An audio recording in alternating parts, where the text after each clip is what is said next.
Shout out Tata Kwento YouTube channel. Trisha, number 1.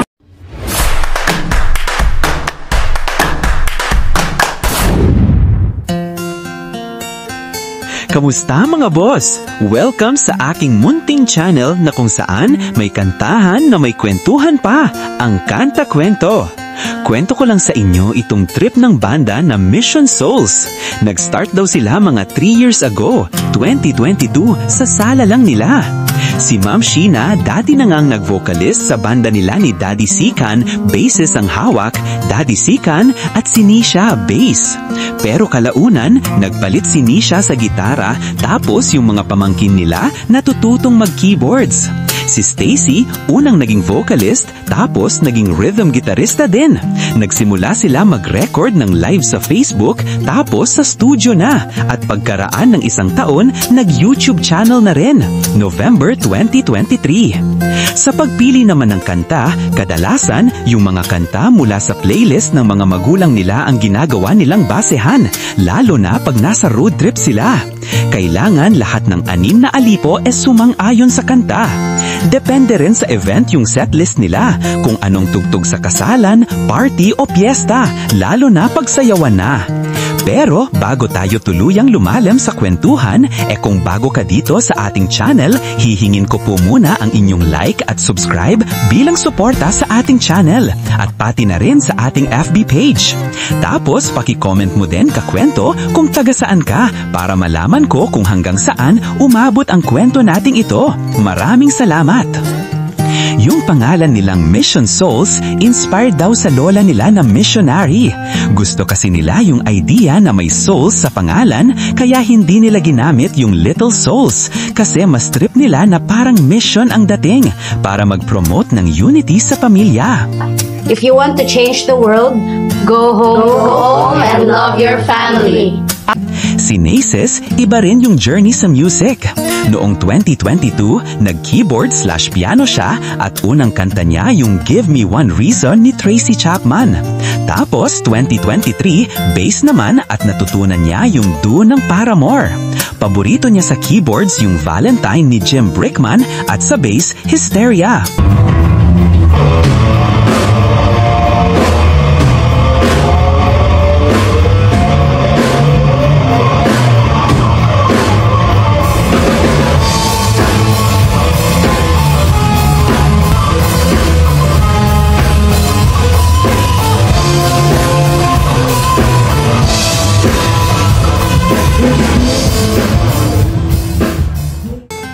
Si Stacy naman, struggle siya sa pagkanta ng Because of You ng Skunk Anansi. Pero enjoy siya kumanta ng mga tugtog ng Paramore at ABBA. I knew he must have been about 17. The beat was going strong, playing my favorite song. And I could tell it won't be long when he was with me. Yeah, me singing I love rock and roll. So put another dime in the jukebox, baby. Say, can I take you home where we can be alone? Next room. Si Nisha, wala siyang specific na artist na influensya sa kanya, pero hilig niya yung mga gitara ng bands na Metallica, Avenged Sevenfold, Bon Jovi, Paramore, Deep Purple at Evanescence.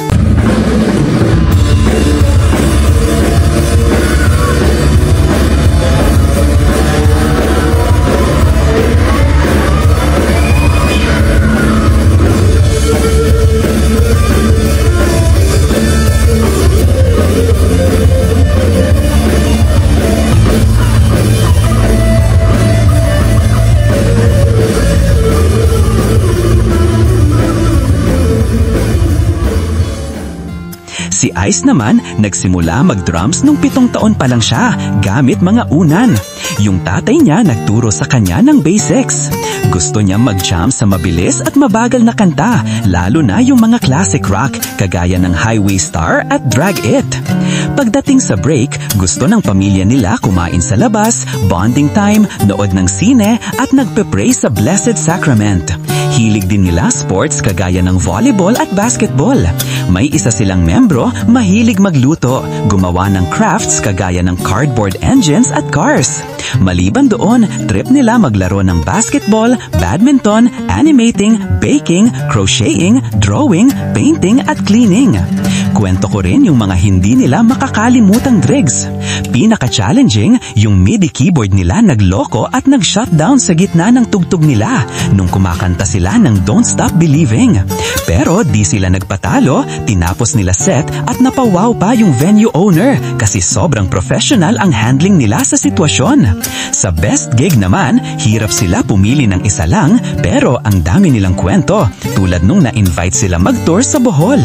Tapos after ng mga performances nila, swimming naman sila. Maisingit ko lang, malapit na rin silang mag-international gigs. Mga 80% sure na daw.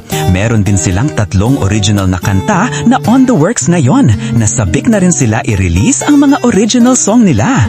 Tapos, sobrang na-impress ako sa Mission Souls, lalo na sa connection nila bilang pamilya tsaka yung positive vibes nila. Kapuri-puri rin yung musical talent nila at excited sa future ng banda at inaabangan na yung mga bagong kanta ng Mission Souls. Kayo ba, kakwento? Saan kayo na-excite sa kanila? Sa international gigs nila o sa 3 kantang ilalabas nila na original song? Pagkwentuhan naman natin yan sa comment section. At kung gusto nyo mas maging update sa mga concert gig at mga update insights sa kanila, join kayo sa FB group ng Mission Souls mga kakwento. Admin nga tayo dito at si Ma'am Sheena din. Kita-kita tayo doon. At muli, kung bago ka dito sa ating channel, hihingin ko po muna ang inyong like at subscribe bilang suporta sa ating channel at pati na rin sa ating FB page. Tapos, paki-comment mo din kakwento kung taga saan ka para malaman ko kung hanggang saan umabot ang kwento nating ito. Maraming salamat! At sana mga kakwento ay mag-join kayo sa ating membership. Ito'y 25 pesos lamang upang ma-access nyo ang ating mga special emoji para sa comment section at mga early access sa ating mga content at marami pang iba. Salamat na agad mga kakwento. Salamat sa pagsama sa akin hanggang dito sa dulo ng ating kwento. Muli, ito ang Kanta Kwento na nagsasabing mabuhay ang talentong Pilipino. Kanta kwento, sabay-sabay tayo.